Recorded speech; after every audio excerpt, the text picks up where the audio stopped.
Assalamualaikum warahmatullahi wabarakatuh. Salam sehat, salam kemanusiaan. Hai teman-teman, perkenalkan kami dari PMR Wira SMK YPLP Perwira Purbalingga.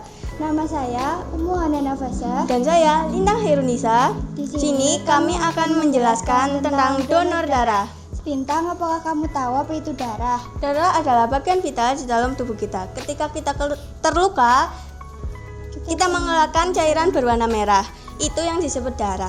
Nah, selanjutnya apa sih fungsi darah? Darah berfungsi: 1. Memasuk ke oksigen ke sel dan jaringan. Yang kedua, menyediakan nutrisi penting ke sel seperti asam amino, asam lemak, dan glukosa. Ketiga, mengeluarkan karbon dioksida, urea, dan asam laktat.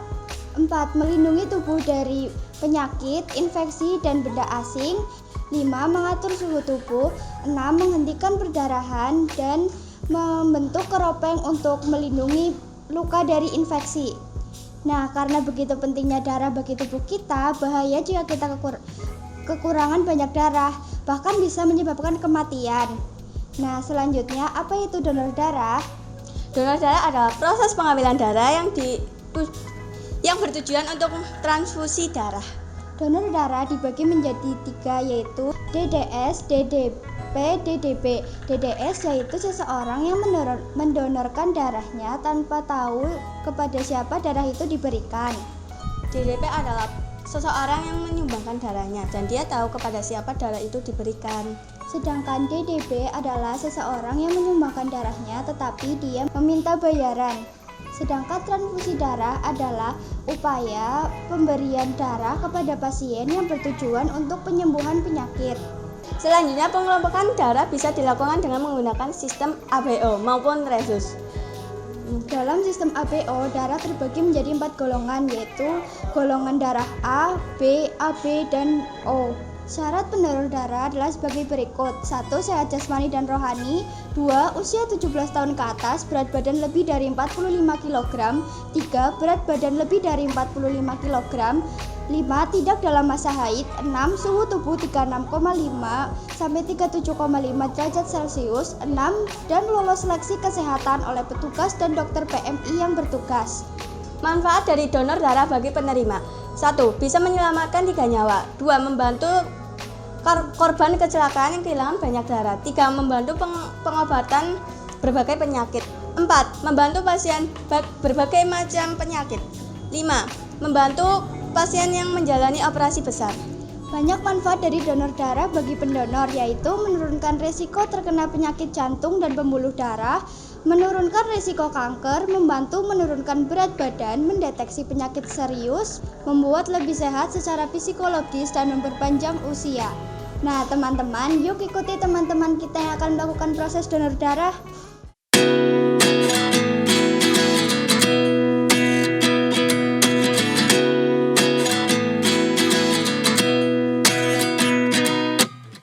Hai teman-teman, jadi kita udah sampai di Palang Merah Indonesia, unit donor darah Kabupaten Purbalingga.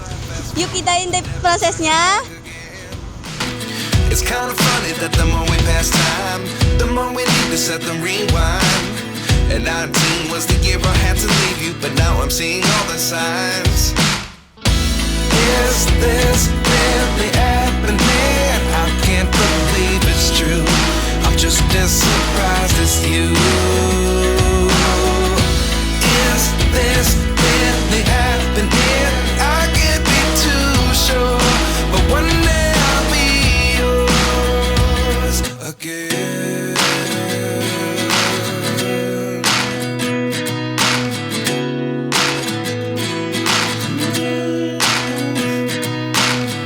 Life lessons come 1 in a dozen. The other 11 get something from nothing. I sit here, look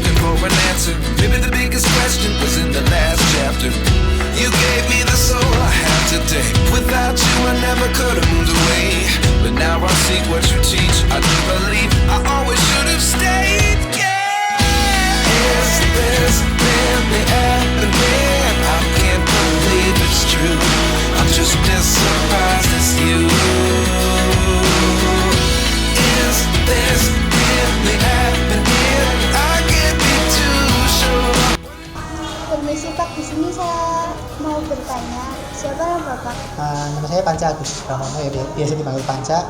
Saya di sini sebagai staf di UTD PMI Kabupaten Purbalingga. Di sini saya mau bertanya seputar donor darah ya.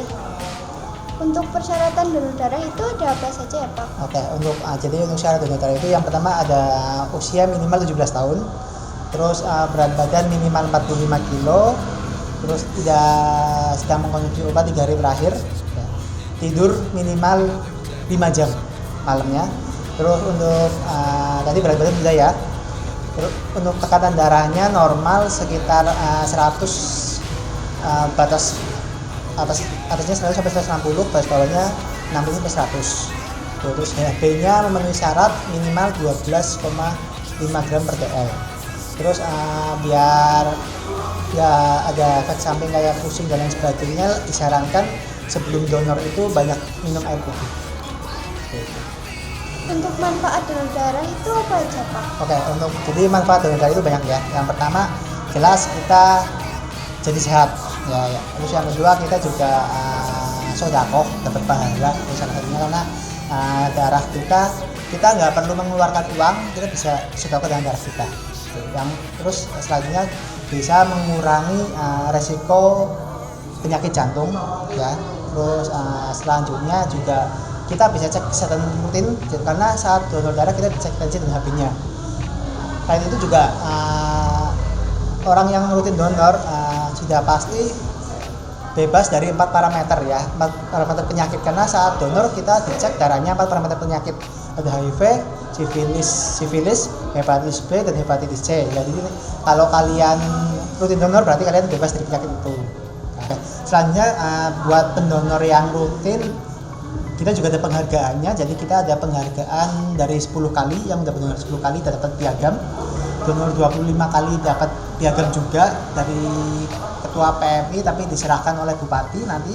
Terus yang 50 kali juga ada piagam nanti dari gubernur, dan 75 kali juga dari gubernur, dan yang 100 nanti dapat piagam dari PMI pusat diserahkan oleh presiden, nanti ketemu presiden juga dapat Satya Lancana Kebaktian dari Kementerian Sosial.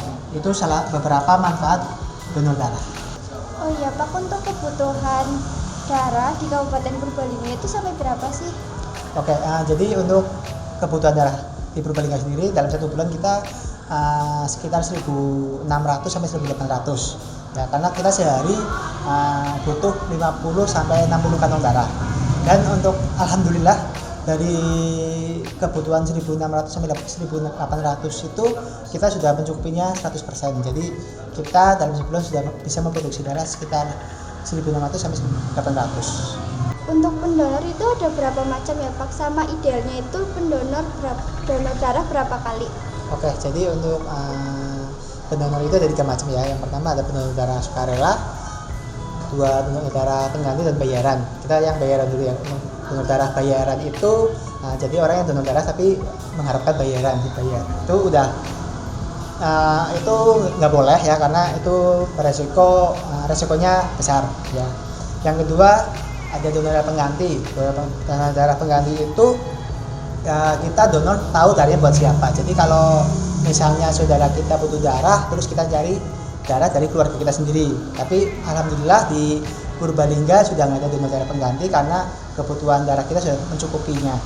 Terus yang terakhir adalah donor darah sukarela. Jadi kita donor darah dengan sukarela tanpa tahu darah itu buat siapa. Terus idealnya untuk donor darah itu sekarang itu sudah boleh 2 bulan sekali. Dulu kan 3 bulan, sekarang udah 2 bulan sekali udah boleh.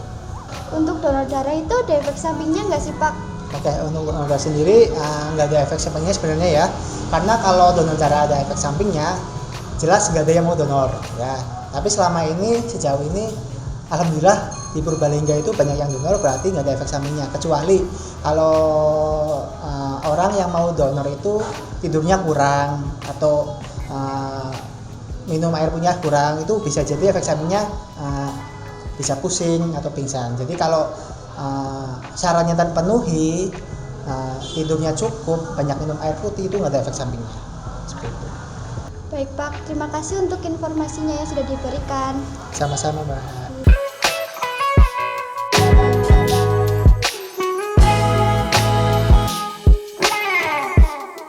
Gimana rasanya jadi pendonor darah dan udah keberapa kali jadi pendonor darah? Ya ini donor darah baru sekali ini ya. Ya rasanya sih pertamanya dikira sakit, cuma ternyata ya biasa aja karena mungkin kaget aja pas awalan, jadinya deg-degan. Lihat kan teman-teman, donor darah itu tidak sakit. Ayo donor darah, setetes darahmu sejuta harapan bagi mereka yang membutuhkan. Kita sehat, mereka selamat.